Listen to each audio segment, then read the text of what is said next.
नमस्कार दोस्तों, स्वागत है आप सबका मेरे चैनल पैनी पॉकेट्स में। और आज की इस वीडियो में हम बात करेंगे कोल इंडिया के बारे में, जो कि एक गवर्नमेंट की पीएसयू महारत्न कंपनी है, जो ज्यादातर जानी जाती है अपने बहुत ही बेहतरीन डिविडेंड्स के वजह से। जो कि साल भर में पहले तो ये 9 से 10% तक का डिविडेंड देती थी, लेकिन अगर आप पिछले साल से इसका शेयर प्राइस कंपेयर करेंगे तो अब शेयर प्राइस ने 120% जितना रिटर्न दे चुका है। मतलब एक साल पहले सितंबर अक्टूबर के समय इस कंपनी का जो शेयर प्राइस था वो 215-220 के आसपास हुआ करता था, जो अभी के समय में मार्केट के एक क्रैश या मार्केट का एक जो निफ्टी कह सकते हैं इस समय काफी डाउन पे है, तब भी जाके ये 411 या 410 रुपए पे ट्रेड कर रहा है।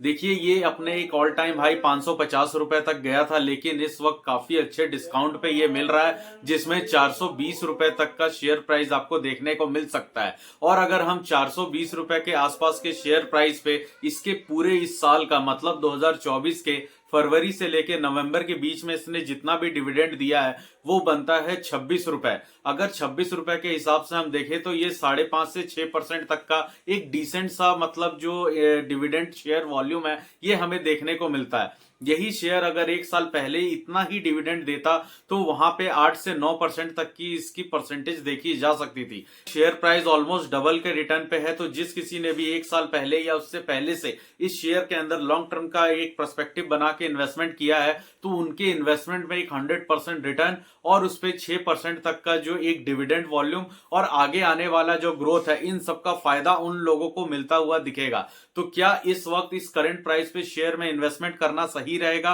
कि नहीं, हम आगे इसमें समझेंगे कि कंपनी का आगे का पर्सपेक्टिव, आगे का विजन और आगे की जो ग्रोथ परफॉर्मेंस है वो क्या रह सकती है। देखिए, कोल इंडिया एक महारत्न कंपनी है जो कि सरकार को पूरे साल में 1.5 लाख करोड़ से ज्यादा का रेवेन्यू कमा के दिखाती है, जिसमें इनका नेट शुद्ध प्रॉफिट होता है 30,000 से 35,000 करोड़ के बीच में, जो कि काफी अच्छा रेवेन्यू है। इसी वजह से ये महारत्न के कैटेगरी में है। और कंपनी के ऊपर सबसे अच्छी बात यह है कि ये एक डेब्ट फ्री कंपनी है। मतलब कंपनी पे किसी भी तरीके का जो कर्ज होता है वो नहीं है। कर्ज है 0.08 के हिसाब से, मतलब 35,000 करोड़ तक का रेवेन्यू कमाने वाली, मतलब प्रॉफिट कमाने वाली जो कंपनी है, उस पे अगर 700-800 करोड़ का अगर कर्ज हो तो वो कोई खास बड़ा कर्ज नहीं होता। कंपनी कभी भी जाए तो किसी भी क्वार्टर में उस कर्ज को निपटा सकती है। लेकिन कुछ टैक्स लायबिलिटीज के वजह से, कुछ फाइनेंशियल कंडीशंस की वजह से हर कंपनी को अपने ऊपर थोड़ी बहुत कर्ज या लायबिलिटीज रखनी पड़ती हैं, जो कि एक फाइनेंशियल टर्म के दौरान होता है।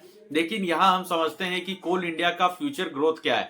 देखिए, आज हम सब जानते हैं कि रिन्यूएबल एनर्जी सेक्टर काफी ज्यादा तेजी से ग्रो कर रहा है। ऐसे में क्या एक फॉसिल फ्यूल या कोल माइनिंग वाली कंपनी में इन्वेस्ट करना सही होगा? देखिए, कभी भी इन्वेस्टमेंट सिंगल एंटिटी पे नहीं होता है। हम इन्वेस्टमेंट करते हैं अपना पोर्टफोलियो बनाने के लिए, उसे डाइवर्सिफाई करने के लिए। और डाइवर्सिफाई करने के लिए हमें हर तरह की कंपनी में इन्वेस्टमेंट करना चाहिए। उसी तरीके से हर कैटेगरी में इन्वेस्टमेंट करने के दौरान ये भी एक कैटेगरी आती है जहां कोल इंडिया जैसी कंपनी का नाम आता है, जिसने कि अगर हम इसमें भी इन्वेस्टमेंट करें तो हमें क्या मिल सकता है। देखिए, इस वक्त मॉर्गन स्टैनली के तरफ से एक रिपोर्ट दिखाया गया है जहां कोल इंडिया को अगले एक साल में 27 से 30% तक का गेन देखने को मिलेगा। मतलब शेयर प्राइस 400 सवा 400 रुपए से 625 रुपए तक जाने की एक संभावना दिखती है, जिसमें अगले ही 3 से 4 महीनों में 525 रुपए तक का एक शॉर्ट टर्म टारगेट दिया गया है। अगले 3 महीने का ही पर्सपेक्टिव इसलिए दिया गया है क्योंकि फरवरी में इसका जो पहला, ये 2025 का जो पहला डिविडेंड आएगा वो फरवरी के आसपास आता है, जो कि एक्सपेक्ट किया जा रहा है। पिछले साल इन्होंने 5 रुपए दिया था, तो इस साल ये 5 से 8 रुपए तक या 10 रुपए भी दे सकते हैं, क्योंकि कंपनी की इस बार जो ग्रोथ है, जो इनकी प्रोडक्शन है, वो कोल की ज्यादा हुई है। रिसेंटली एक न्यूज आया कि कंपनी ने इस समय झारखंड में, जो कि इनका सबसे बड़ा कोल प्लांट है, वहां पे इन्होंने अपने कोल्स का जो एक प्राइस होता है वो हाइक किया है, जिसके वजह से इनको जो एक मंथली रेवेन्यू होता है उसमें 300 करोड़ से ज्यादा का प्रॉफिट हुआ है। तो इसी आधार पे इस तरह के ब्रोकरेजेस भी ये फाइनलाइज करते हैं कि आने वाले तीसरे महीने में, मतलब जब क्वार्टर थर्ड का इनका रिजल्ट आएगा जनवरी के आसपास, तो वो रिजल्ट थोड़ा अच्छा होने की उम्मीद है, जिसके वजह से जो फरवरी का अपना डिविडेंड आएगा या जनवरी में जो उसे डिक्लेयर किया जाएगा उसमें काफी अच्छा एक डिविडेंड कंपनी की तरफ से डिक्लेयर किया जा सकता है। लेकिन क्या ये सिर्फ डिविडेंड के लिए शेयर को लेना काफी रहेगा? अगर सिर्फ डिविडेंड की बात आती है तो वहां पे वेदांता और एनएमडीसी जैसे भी कंपनियां हैं जो कि काफी अच्छी डिविडेंड देती है। देखिए कि वेदांता के अंदर जो है वो काफी ज्यादा वॉलेटिलिटी बने रहती है और एनएमडीसी ने कोई खास ग्रोथ दिखाया भी नहीं है। तो ऐसा नहीं है कि इनके अंदर हम नहीं कर सकते इन्वेस्टमेंट, लेकिन यह आज का वीडियो कोल इंडिया के पर्सपेक्टिव से है तो हम इसी के बेनिफिट्स और जो डिसएडवांटेज है उस पर हम बात करेंगे। तो कोल इंडिया का आने वाला जो एक साल है वहां पे ब्रोकरेजेस ने एक प्रोजेक्शन दिखाया है कि 25 से 30% तक का आपके कैपिटल पे गेन हो सकता है, बाकी 5 से 6% या उससे थोड़ा सा ज्यादा का भी अगले साल में डिविडेंड से गेन हो सकता है। तो ये must in have in portfolio वाला स्टॉक है जिसमें आपको अपने कैपिटल पे एक अच्छा रिटर्न प्लस एक स्टेबिलिटी मिलती है। मार्केट में इतनी बड़ी गिरावट आने के बाद भी 525 से ये शेयर टूट के 425 या 420 तक के ही लेवल पे आया और अभी 415 के आसपास ये ट्रेड करता हुआ दिख रहा है, जिसमें कि अच्छे अच्छे ब्रोकरेजेस ने से वापस से अपग्रेड का टारगेट दे दिया है और ओवरवेट का भी टारगेट दिया है। तो इसके फेस वैल्यू की बात करें तो वो 10 रुपए का बना हुआ है और करंट प्राइस को देख करके ये लग रहा है कि आने वाले समय में कंपनी कभी भी बोनस डिक्लेयर भी कर सकती है, क्योंकि काफी समय से इन्होंने बोनस डिक्लेयर नहीं किया है। स्प्लिट की संभावना कम है, क्योंकि अगर ये स्प्लिट करते हैं तो शेयर प्राइस जरूर सस्ता होगा, लेकिन वहां पे डिविडेंड के प्राइस में काफी ज्यादा फ्लक्चुएशन देखने को मिल सकता है। इस समय कोल इंडिया के अगर फ्यूचर पर्सपेक्टिव की बात करें तो जैसे हमने रिन्यूएबल एनर्जी की बात किया, तो रिन्यूएबल एनर्जी में मानते हैं कि सोलर और विंड का जो आगे ग्रोथ है वो काफी ज्यादा है, लेकिन इस वक्त देश में इतना भी ज्यादा नहीं है। इस वक्त देश की जो भी इलेक्ट्रिसिटी कंजप्शन की कैपेसिटी है वो फिर भी अभी 80% से ज्यादा कोल पे निर्भर करती है।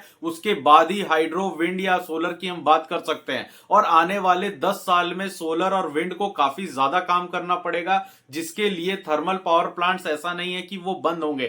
Thermal power plants life time चलेंगे, क्योंकि बहुत सारी ऐसी इलेक्ट्रिसिटी कंजप्शन इक्विपमेंट्स या ऐसे इक्विपमेंट्स होते हैं जिन्हें हाई इलेक्ट्रिसिटी की नीड। फ्यूचर में रिन्यूएबल एनर्जी का जो शोर हो रहा है उसके वजह से कोल इंडिया के बिजनेस में कोई इंपैक्ट पड़ेगा, इसे हम इस तरीके से ही देखेंगे जिस तरीके से इलेक्ट्रिक व्हीकल का इतना क्रेज चल रहा है। तो क्या पेट्रोल की कंपनियां बंद हो जाएंगी या पेट्रोल, डीजल या क्रूड ऑयल का काम नहीं रहेगा? देखिए बहुत से ऐसे हैवी व्हीकल्स और बहुत से ऐसे संगठन है देश में जिसमें फ्यूल्स का इस्तेमाल होना ही है, हर चीज ईवी पे नहीं चल सकती। वैसे ही इलेक्ट्रिसिटी एक ऐसी कंजप्शन है जहां बहुत ज्यादा हैवी इलेक्ट्रिसिटी या बहुत ज्यादा लोडेड इलेक्ट्रिसिटी कंजप्शन के लिए प्लांट अभी कोल से ही निकलेंगे। देश में इस समय 8 से 10 कंपनियां ऐसी हैं जो नए थर्मल पावर प्लांट्स को लगा रही हैं, इस समय स्टैब्लिश कर रही हैं। तो इसका यह मतलब है कि उन कंपनी का भी यही प्रोजेक्शन है कि आने वाले समय में इलेक्ट्रिसिटी की इतनी डिमांड बढ़ने वाली है कि ईवी, सोलर, विंड इसे पूरा नहीं कर पाएंगे और जो हमारा ओल्ड टाइप चल रहा है थर्मल इलेक्ट्रिसिटी प्रोड्यूस करने का वो चलता रहेगा। तो ये तो रहा कोल इंडिया को लेके मेरा पर्सपेक्टिव। अब आप इसके बारे में क्या सोचते हैं और आपका इस शेयर को लेकर के कोई सवाल हो तो उसे आप कमेंट में लिख के पूछ सकते हैं।